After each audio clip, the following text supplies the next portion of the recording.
What if the child you thought you could never have arrived when your marriage was already shattered, forcing you to confront a past you desperately tried to escape and a future you never imagined? Daniel Wallace? The voice, sharp and unexpected, made him turn instantly. Daniel stopped smiling for the cameras, his blood running cold. There she was, Sarah, holding a baby, her eyes wide, looking at him as if she'd seen a ghost. "Sarah?" he murmured, feeling the world around him suddenly tilt. The grand opening of the new pediatric wing at St. Jude's Hospital fading into a distant blur. Politicians, doctors, and journalists filled the freshly painted hallway, a symphony of polite chatter and flashing cameras, but Daniel heard nothing. He only saw his ex-wife, thinner than he remembered, with dark circles under her eyes, holding a baby that couldn't be more than 3 months old. "We need to talk," Sarah said, her voice firm, as she approached him with determined steps. "What are you doing here?" Daniel looked at the tiny bundle in her arms, a hollow ache forming in his stomach. "Whose is it?" Sarah looked him directly in the eyes, without blinking, without hesitation. "He's yours." The words fell like stones, heavy and devastating. Daniel stumbled back, colliding with a nurse passing by with a tray. "That's impossible," he whispered, his voice hoarse. "You can't." "The doctors said." "The doctors were wrong," Sarah stated, adjusting the baby in her arms. "His name is Benjamin. He's 2 months old." Daniel did a quick mental calculation. 2 months. That meant Sarah had been pregnant during their bitter divorce, during the endless, soul-crushing fights, during the entire hell they had lived through before finally, mercifully separating. "Why didn't you tell me anything? When you were screaming that you never wanted to see me again? Or when you changed your phone number?"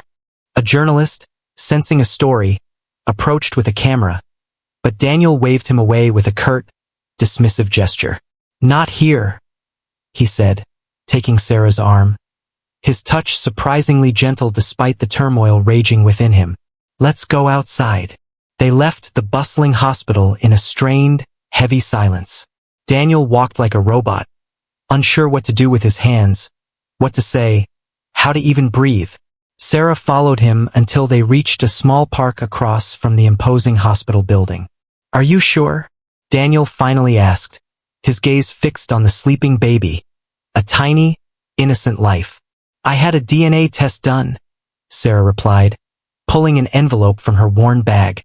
3 times. Daniel grabbed the papers with trembling hands.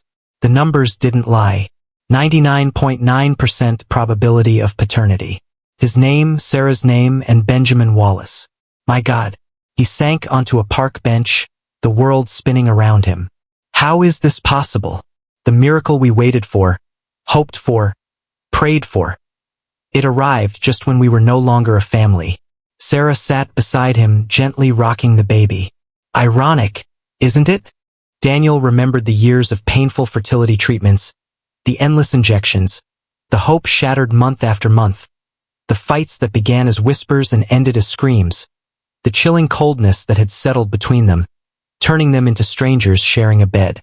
"I tried to find you," Sarah continued, her voice soft, filled with a quiet pain. "I went to your office, but they told me you'd changed jobs. I called your sister, but she hung up on me. I even went to your apartment, but you didn't live there anymore. I moved after the divorce," Daniel murmured, running a hand through his already disheveled hair. "I couldn't stay in the same place. I know. That's why I stopped trying." Benjamin stirred in Sarah's arms and opened his eyes.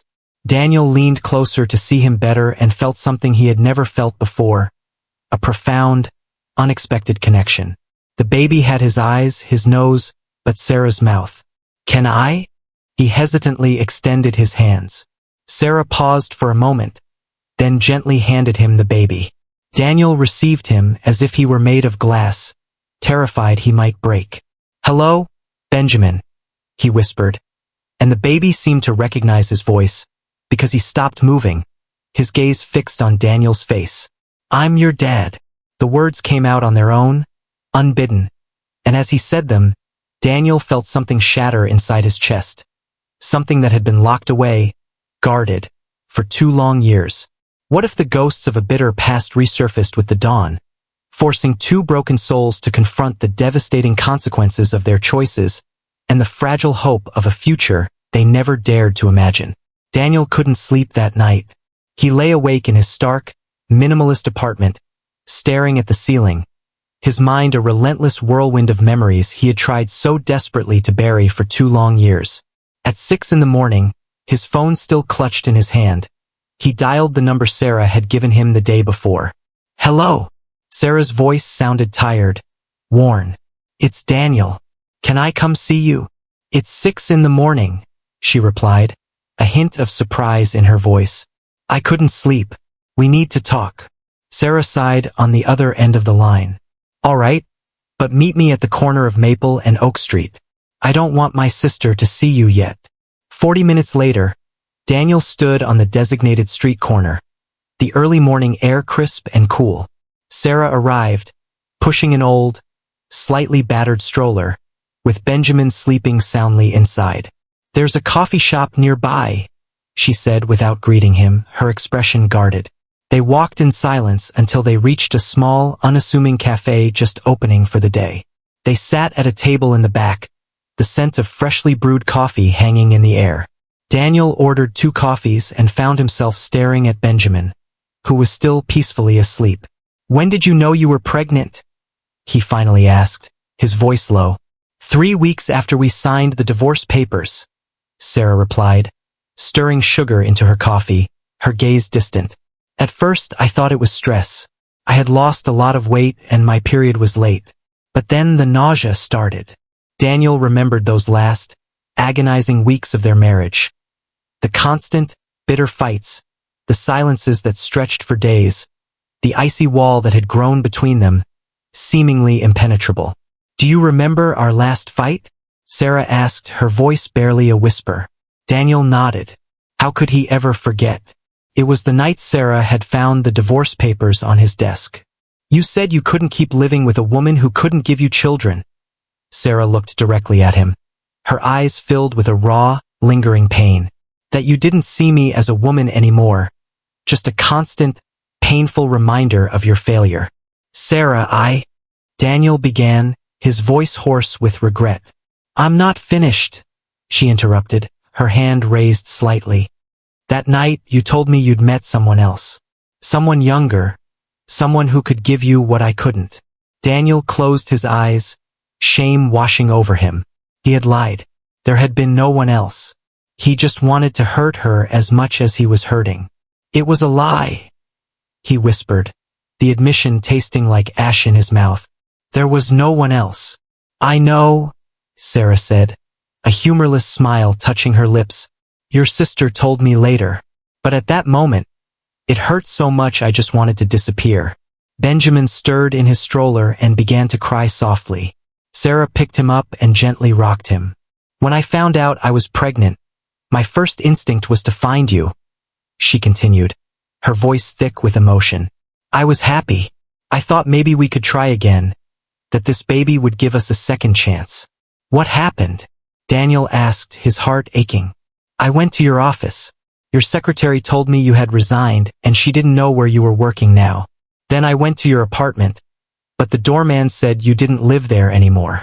Daniel remembered those first few months after the divorce.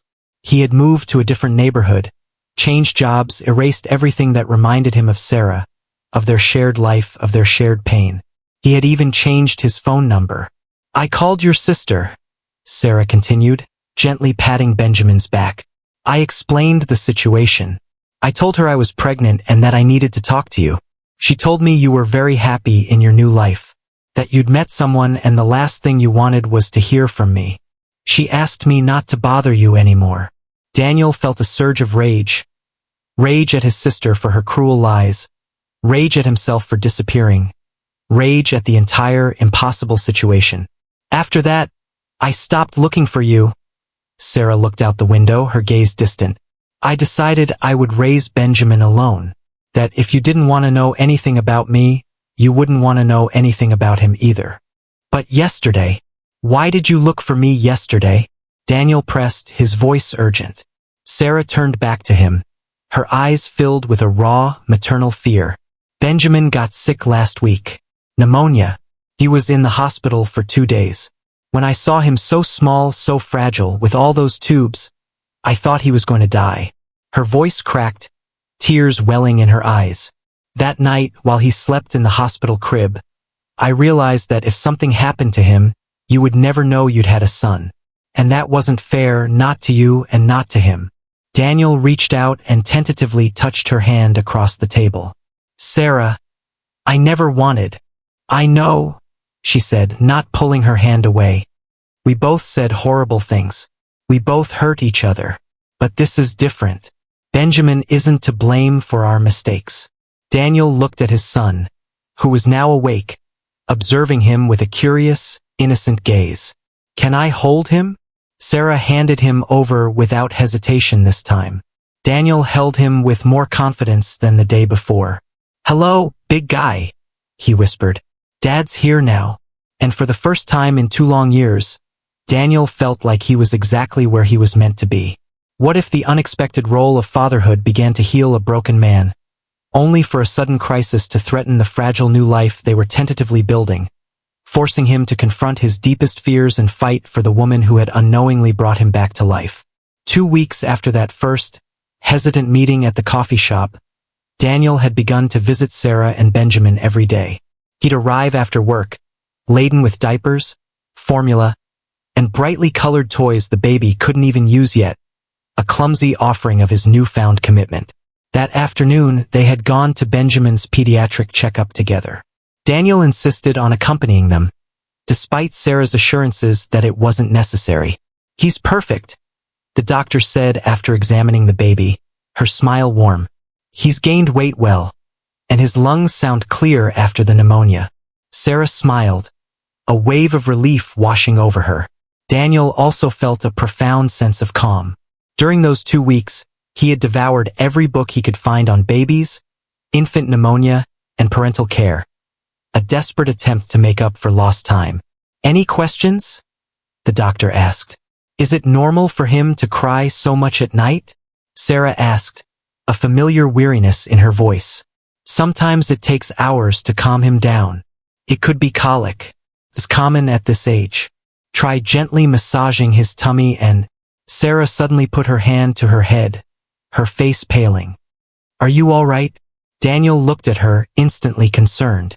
Yes, I got a little dizzy, Sarah stammered, gripping the arm of the chair. It's hot in here, isn't it? The doctor approached her, her expression shifting from professional concern to alarm. When was the last time you ate? Sarah tried to remember. This morning, no, last night. I think. Sarah. Daniel frowned, his voice tight with worry. It's 3 in the afternoon. I've been so busy with Benjamin, she whispered, her voice weak. Sometimes I forget. She couldn't finish the sentence. She slumped in her chair and fell to the floor, unconscious. Sarah. Daniel lunged towards her, but the doctor was already checking her vitals. Call a code, the doctor shouted to the nurse. Now. Everything happened in a blur. A stretcher, paramedics, Daniel running through the hospital corridors with Benjamin in his arms, desperately following Sarah, who lay unconscious, her face a terrifying shade of pale. Are you family? An emergency room doctor asked, his voice urgent. Daniel hesitated, the truth catching in his throat. I'm the father of her son. We need you to sign some papers. We have to operate on her immediately. Operate? Why? Internal bleeding, probably placental remnants that weren't expelled during childbirth. It's serious, but if we operate now, she'll be okay. Daniel signed everything they put in front of him, his hand shaking uncontrollably. Then he was left alone in the sterile waiting room, with Benjamin, who had started crying, hungry and confused. Easy, big guy, he whispered, rocking him gently. Mommy's going to be okay. But he himself wasn't sure of that. Sarah had looked so pale, so fragile when she collapsed, and he hadn't noticed anything. He hadn't seen the deepening dark circles under her eyes, the subtle weight loss, the profound exhaustion she always seemed to carry. Benjamin continued to cry. Daniel paced the waiting room, a frantic, helpless energy coursing through him. He rocked him, spoke to him softly, but nothing worked. "He must be hungry," a passing nurse commented kindly. "Do you have his bottle?" Daniel checked Sarah's diaper bag and found a bottle and a can of formula, but he had no idea how to prepare it. "Can you help me?" he asked the nurse, his voice desperate. She showed him how to measure the warm water, how to add the powder, how to shake the bottle.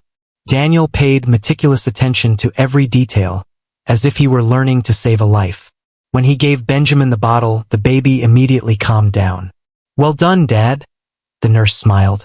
The words still sounded strange to him, foreign, yet it also resonated with a profound, unexpected warmth. 3 agonizing hours passed before the surgeon finally came out to speak with him. "The operation was successful," he said, his voice calm, reassuring. "We found quite a bit of tissue that needed to be removed. She's stable, but she'll need several days of rest and specialized care." "Can I see her?" "She's still in recovery. Better wait until tomorrow." Daniel stayed at the hospital all night.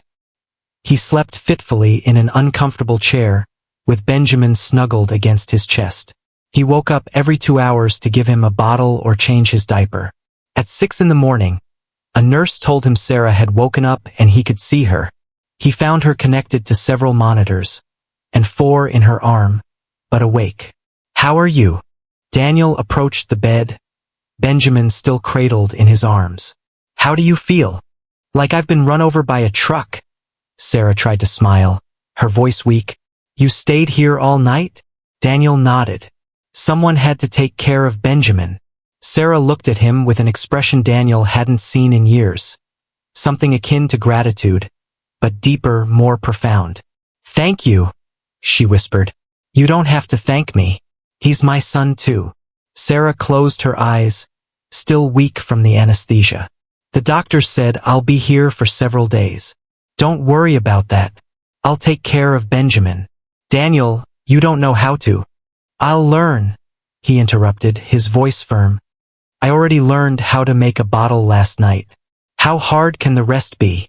For the first time since they had reconnected, Sarah truly smiled, a genuine, unforced smile that reached her eyes. What happens when the harsh realities of parenthood strip away a man's carefully constructed defenses, forcing him to confront his past mistakes and embrace a vulnerability he never knew he possessed? Daniel hadn't slept more than 2 consecutive hours all week. Benjamin, it turned out, had a particular fondness for crying between 2 and 4 in the morning, regardless of Daniel's desperate attempts to soothe him. He had temporarily moved into a furnished apartment near the hospital to be closer to Sarah and visit her every day. The place was small and sterile, but it had the basics: a bed, a kitchen, and a bathroom. "Good morning, champ," he whispered to Benjamin as he prepared his bottle, his voice rough with fatigue. "Did you sleep well? Because I didn't." The baby looked at him with his big, round eyes, as if understanding that his dad was learning everything on the fly. Daniel had bought books on infant care, watched countless videos on the internet, and even called his sister for advice, though he was still annoyed with her for lying to Sarah. "How could you not know how to change a diaper?" his sister had yelled over the phone. "What world have you been living in all these years? A world without babies," Daniel had retorted as he struggled to put a diaper on Benjamin without it falling off. After feeding Benjamin breakfast, Daniel quickly showered, dressed, and they headed to the hospital. Sarah was better but still very weak. The doctors had said she needed at least another week of hospitalization. "You look terrible," she told Daniel when he entered her room with Benjamin in his arms. "Thanks. You look like you've been run over by a bus too," he quipped, a tired smile on his face. Sarah laughed softly. "How did he behave last night?" "Like all babies, I suppose. He cried, ate, pooped, slept for an hour, and then started all over again." Daniel sat in the chair beside her bed and handed Benjamin to Sarah.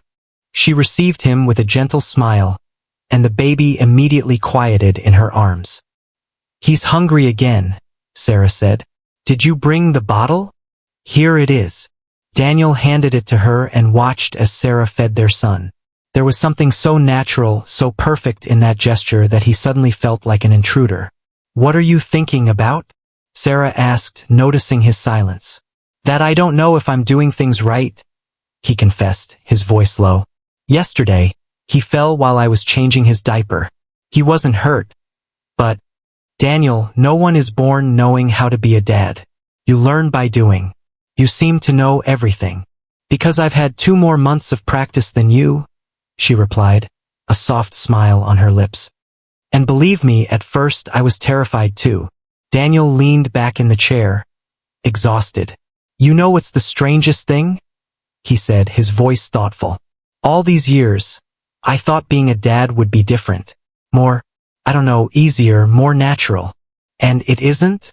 It's the hardest thing I've ever done in my life." He paused, a surprising vulnerability in his eyes. "But it's also the only thing that has made sense in a very long time." Sarah looked at him attentively. "Do you regret it?" "Regret what? That I showed up in your life? That I complicated everything?" Daniel considered the question, his gaze distant. "No. I regret losing the first 2 months. I regret not being there when you needed me. I regret many things, Sarah, but not this. Not him." They sat in silence for a while, listening to the sounds of the hospital. Machines beeping, nurses walking down the hallways, other babies crying in nearby rooms. "Daniel," Sarah finally said, "when I get out of here, what's going to happen?" "What do you mean?" "To us. To this situation. We can't go on like this forever." Daniel knew she was right. They couldn't keep living in limbo, visiting each other in the hospital, pretending everything was normal. "I don't know," he admitted, his voice honest. "What do you want to happen?" "I want Benjamin to have a present father, not a weekend visitor. Truly present." "That's what I want too," Daniel affirmed. "But I don't want us to do this out of obligation. I don't want you to feel trapped." Daniel leaned forward in his chair. "Sarah, look at me." She lifted her gaze. "I don't feel trapped. I don't know how to explain it. I feel complete for the first time in years. But us, we're ancient history. This is different. This is about Benjamin. And about being better people than we were before." Sarah nodded slowly. "And what if it doesn't work? What if we start fighting like before?" "Then we'll find a way to make it work," Daniel declared, his voice firm, resolute. "Because he needs us both." Benjamin had finished eating and had fallen asleep in Sarah's arms. Daniel reached out and gently caressed his little head. "I promise you something," he whispered to the baby. "You'll never have to choose between mom and dad again. We're going to find a way to be a family. Different, but a family nonetheless." Sarah smiled, and for the first time in days, Daniel felt that everything was going to be okay. What if leaving the confines of a hospital room forced a fragile family to confront the daunting reality of their future, and a shared fear of repeating past mistakes led to a courageous leap of faith? Sarah woke up in a bed that wasn't hers, in a room that smelled of unfamiliar detergent and freshly brewed coffee. For a disorienting moment, she felt lost, until she heard Daniel's soft voice speaking to Benjamin in the kitchen. "Good morning, champ. Are you hungry? Dad already has your bottle ready." 5 days had passed since Sarah had been discharged from the hospital. Daniel had insisted she stay in the main bedroom while he slept on the living room sofa. Sarah rose slowly, still feeling weak, and walked towards the kitchen. Daniel was sitting at the table, feeding Benjamin with one hand while scrolling through his phone with the other. "Good morning," Sarah said, her voice still a little hoarse. "Good morning. Did you sleep well?" "Yes." "Did he wake up last night?" "Once around 3, but he went back to sleep quickly. I think we're finally getting into a rhythm." Sarah poured herself a cup of coffee and sat across from Daniel. She had grown accustomed to these quiet mornings, to watching Daniel care for Benjamin with a natural ease that still surprised her. "Do you have to work today?" she asked. "Just a few hours this afternoon. My partner is covering most of my cases." Daniel owned his own law firm. Sarah remembered how he used to work until very late, even on weekends. Seeing how he had completely reorganized his life for Benjamin filled her with a mix of gratitude and lingering confusion. "You don't have to do this, you know," Sarah said softly. "Do what?" "Change your whole life. Miss work. Sleep on the sofa." Daniel put down his phone and looked at her, his gaze steady. "Sarah, I have a son. My life has already changed forever, and I like how it's changing." Benjamin finished his bottle, and Daniel gently placed him on his shoulder to burp him. "Besides," he continued, "I'm not missing work. I'm working from home when Benjamin sleeps, and the sofa is surprisingly comfortable. But, no buts. This is what I want to do." Sarah took a sip of coffee. It still felt surreal that this calm, attentive man was the same Daniel who used to explode when things didn't go his way. "What are you thinking about?" Daniel asked, noticing her silence. "How different you are." "Different how?" "Before, when something didn't go according to your plans, you'd get furious. You'd shut down, push people away. Now, I don't know, you seem calmer." Daniel smiled as he gently tickled Benjamin's tummy. "It's because I understand something now that I didn't understand before. That you can't control everything. And that's okay. Benjamin wakes me up when he wants, cries when he needs something, sleeps when he feels like it. And I adapt. I don't try to change him." Sarah felt a strange warmth in her chest, something akin to hope, but she didn't dare name it. "Before, I went crazy that we couldn't have children," Daniel continued, his voice thoughtful. "I felt it was my responsibility to fix everything, to find the perfect solution. And when I couldn't, I got frustrated with you, with myself, with the world." "You were frustrated with me because I couldn't get pregnant," Sarah whispered, the old pain still a faint echo. "Yes, and that was wrong. It wasn't your fault. It wasn't anyone's fault." Daniel stood and placed Benjamin in his high chair. "You know what I realized caring for Benjamin? What? That love isn't about trying to fix everything. It's about being present when things fall apart." Sarah felt tears welling in her eyes. "Sarah, I'm not saying this so we can get back together," he clarified quickly. "I just want you to know that I understand why our marriage didn't work. And if someday you decide to give me another chance, not as a husband but as, I don't know, as a partner in this parenting thing, it'll be different." Sarah wiped her tears with the back of her hand. "You scare me," she said, her voice trembling. "Why?" "Because I'm starting to believe you, and I don't want to get my hopes up just to be hurt again." Daniel approached and knelt beside her chair. "Sarah, look at me." She lifted her gaze. "I'm not going to promise that we'll never fight again. I'm not going to promise I'll be perfect. But I do promise that I'll never disappear again when things get tough. Benjamin needs me, and you do too." "I don't need you," Sarah said, but without conviction. "Maybe you don't need me as a husband, but you do need me as your son's father. And I need you to trust me so I can be a good one." Sarah looked at him for a long moment. Daniel had dark circles under his eyes, wrinkled clothes, and 2 days' worth of stubble. But he also had something in his eyes she hadn't seen before. Peace, determination, something akin to genuine maturity. "Okay," she finally said.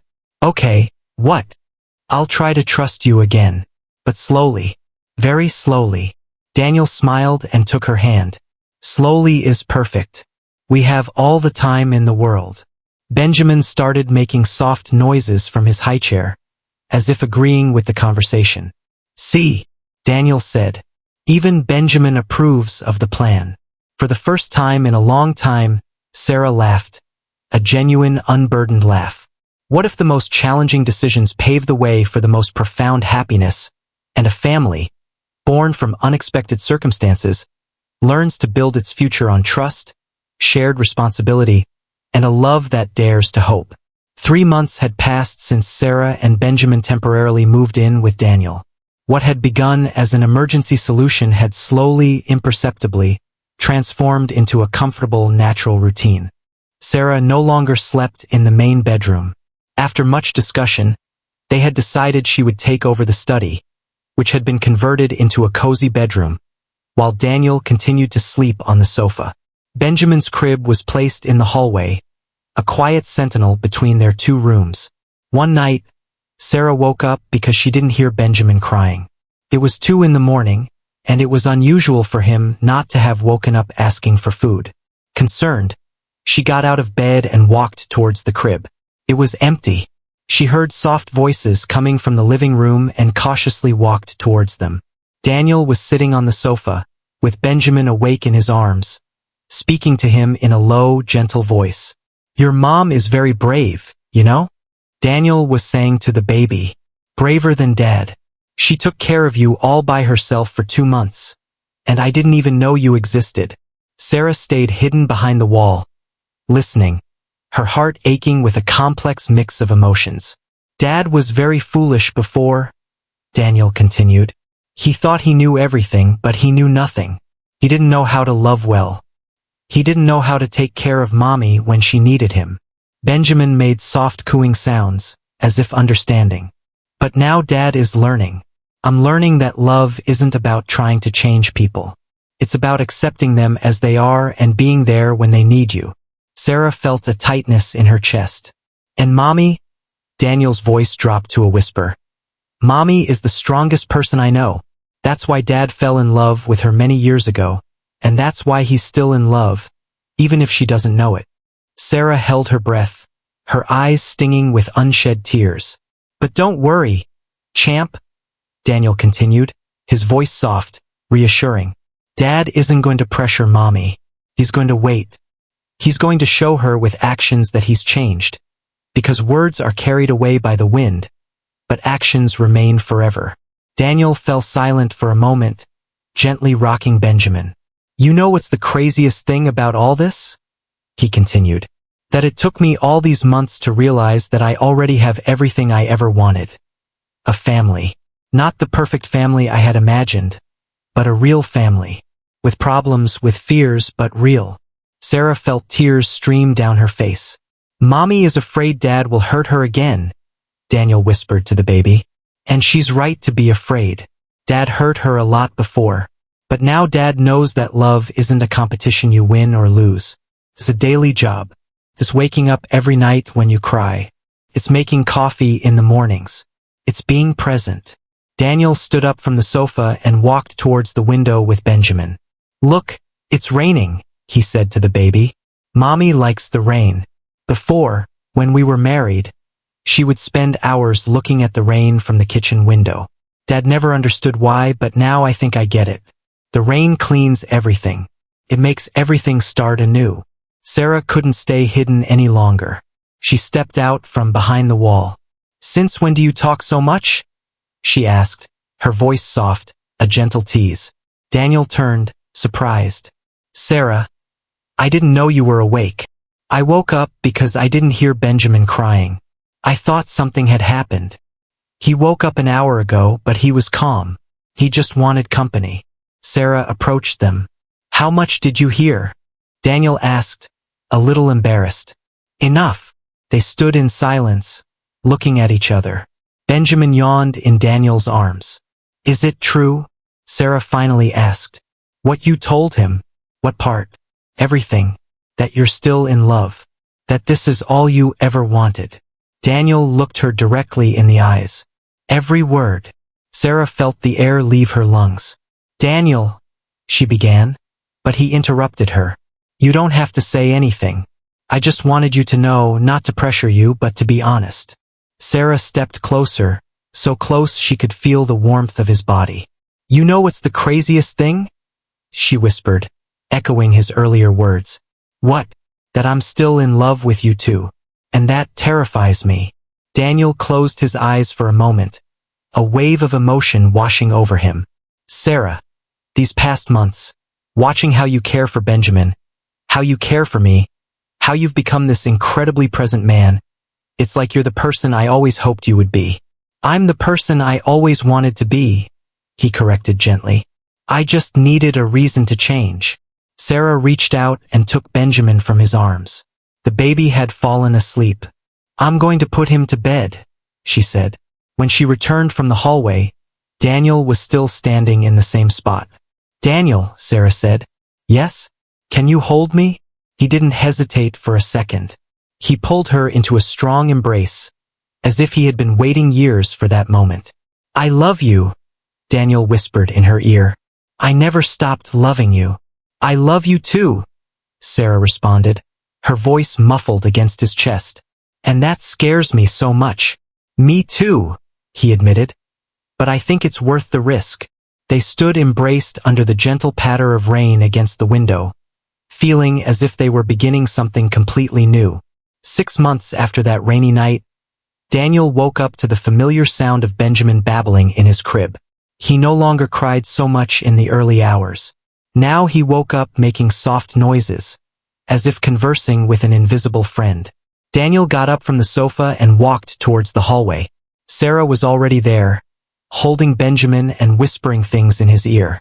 "Good morning," Daniel said, approaching to give Sarah a kiss on the cheek and another on Benjamin's forehead. "Good morning. Did you sleep well on that sofa?" "Like a king." It was a lie. The sofa was uncomfortable, and Daniel already had back pain, but he didn't complain. It had been his decision to keep sleeping there, even though Sarah had suggested several times that they buy a larger bed to share. "Daniel," Sarah said as she changed Benjamin's diaper, "we need to talk about something." "Tell me." "My sister called yesterday. They want to sell the house where I'm renting the room. I have to find another place." Daniel felt a knot in his stomach.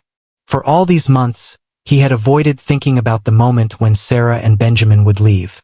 He had grown so accustomed to waking up and seeing them there, to preparing breakfast for 3, to their shared routines. "Do you know where you're going to look?" he asked, trying to sound casual. "That's the problem. With my part-time salary, I can't afford a decent apartment in a safe neighborhood. And Benjamin needs space for when he starts crawling." Daniel finished preparing the coffee while Sarah fed the baby. "Sarah," he finally said, "I have a proposition."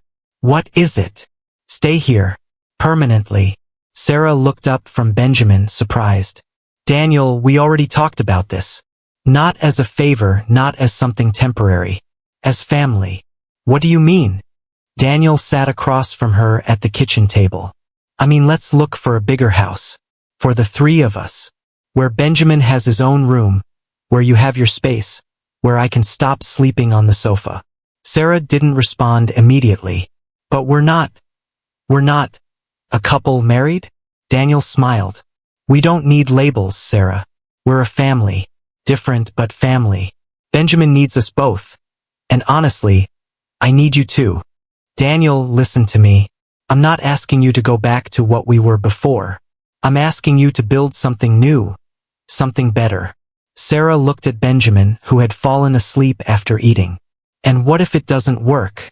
What if we start fighting like before? Then we face the problems together. As adults, as responsible parents." Sarah thought for several minutes. "What kind of house?" Daniel smiled, understanding that her question meant she was considering his proposal. "One with a garden so Benjamin can play when he grows up. With a big kitchen where we can cook together. With 3 bedrooms. One for you, one for him, one for me. Separate rooms? For now, yes. No pressure. Let's go step by step." Sarah stood and walked to the window, still holding a sleeping Benjamin. "You know what scares me the most?" she said without turning. "What?" "That I like the idea. I like it a lot. And that scares me because it means I'm really trusting you again." Daniel approached and stood behind her. "And is that bad?" "No, but it's terrifying. For me too.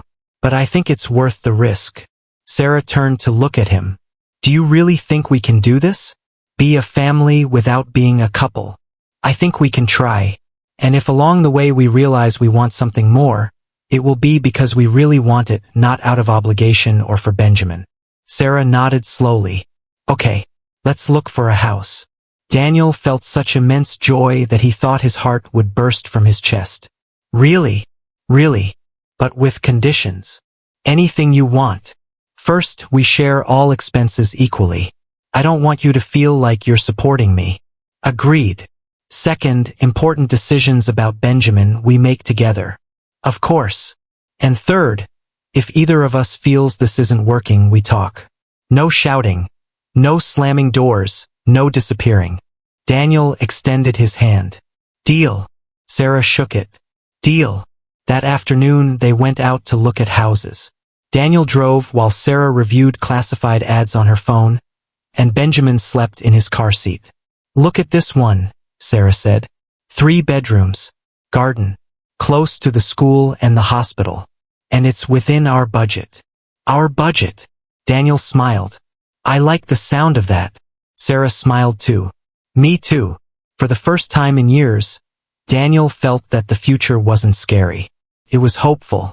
What if the greatest reward wasn't an empire, but the simple joy of family, proving that true happiness is built not on convenience, but on unwavering love, shared laughter, and the courage to embrace a future you never dared to dream of.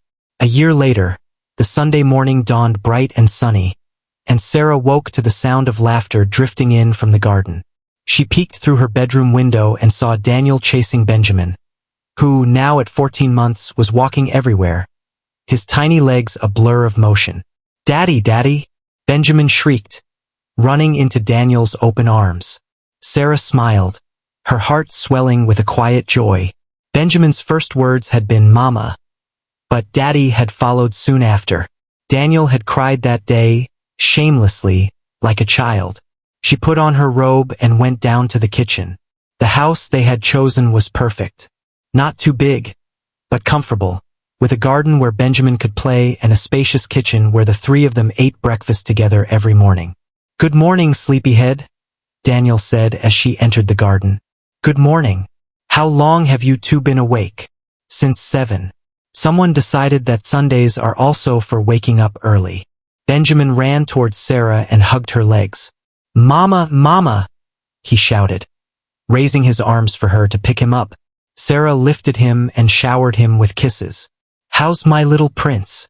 Were you good for Daddy? Very good, Daniel replied, a playful grin on his face. He only ate a handful of dirt and tried to escape 3 times. Sarah laughed. A normal day then. Daniel had prepared breakfast for all 3 of them.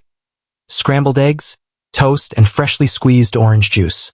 It was a routine they had naturally developed. He cooked on Sundays. She cooked the rest of the week. What do you want to do today? Daniel asked as he cut Benjamin's toast into tiny pieces.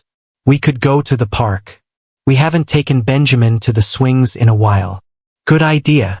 As they ate breakfast, Sarah observed the scene. Daniel helping Benjamin eat, patiently wiping his face when he got messy, speaking to him with infinite patience. Benjamin laughing and babbling words only they understood. It was strange to think that 2 years ago they were divorced and barely speaking. Now, she couldn't imagine her life without these mornings, without these routines, without this family they had built from scratch. What are you thinking about? Daniel asked, noticing her silence. How strange all this is. Strange how? Strange good. 2 years ago, I thought I'd never be able to trust you again.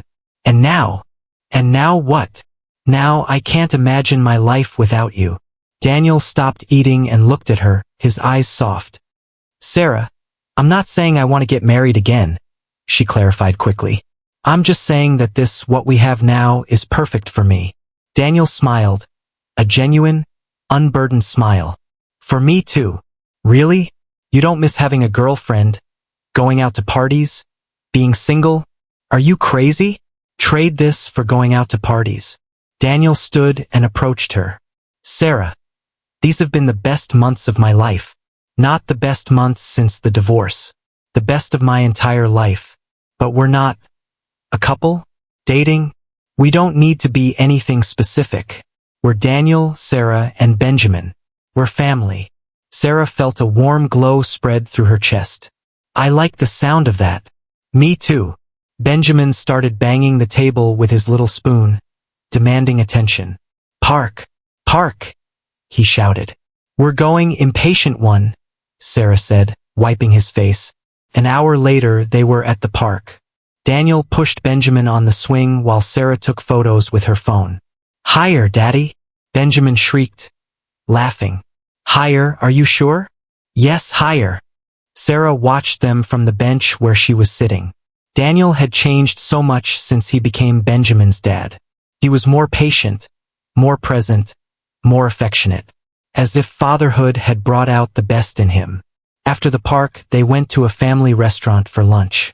Benjamin behaved well, ate almost all his lunch, and only threw food on the floor twice. Total success, Daniel said as he cleaned under Benjamin's high chair. Back home, Benjamin fell asleep in the car. I'll take him to his crib, Daniel whispered when they arrived. Sarah stayed in the kitchen preparing tea. When Daniel came down, he sat across from her. Sarah, he said, there's something I want to ask you. What? Are you happy? Sarah didn't expect that question. Why are you asking me that? Because I want to make sure this is what you really want. I don't want you to feel trapped or think you have to stay because of Benjamin. Sarah took a sip of tea before answering. Daniel, 2 years ago, I thought happiness was something I had lost forever. I thought after everything we went through, I'd never be able to be truly happy again. And now I wake up every morning grateful. Grateful for Benjamin. For you, for this house, for this life we built together. Sarah reached out and touched Daniel's hand. I'm happy. Happier than I thought was possible. Daniel smiled and intertwined his fingers with hers. Me too. They sat like that, holding hands, listening to the sounds of the house. The kitchen clock, the refrigerator humming, Benjamin's soft sighs sleeping upstairs. They weren't the perfect family they had imagined years ago. They were something better. They were real. Were you moved by this story of love, loss, and redemption? Daniel and Sarah showed us that sometimes second chances arrive when we least expect them, and that true love doesn't always follow the path we planned. Their story with Benjamin teaches us that families are built day by day, with patience, understanding, and the courage to forgive. If this story touched your heart as much as it did ours, don't forget to like this video and share it with someone you think needs to hear that it's always possible to start over. We'd love to know your opinion on Daniel, Sarah, and little Benjamin's story. Do you think they did the right thing by trying to build a family without immediately becoming a couple again? Did you identify with any of the characters? Leave your comments below. Every one of them is very valuable to us. If you enjoyed this content and want to keep listening to stories that go straight to the soul, subscribe to the channel and activate the bell so you don't miss any new stories. And tell us, where are you watching us from? We love knowing that our stories reach hearts all over the world.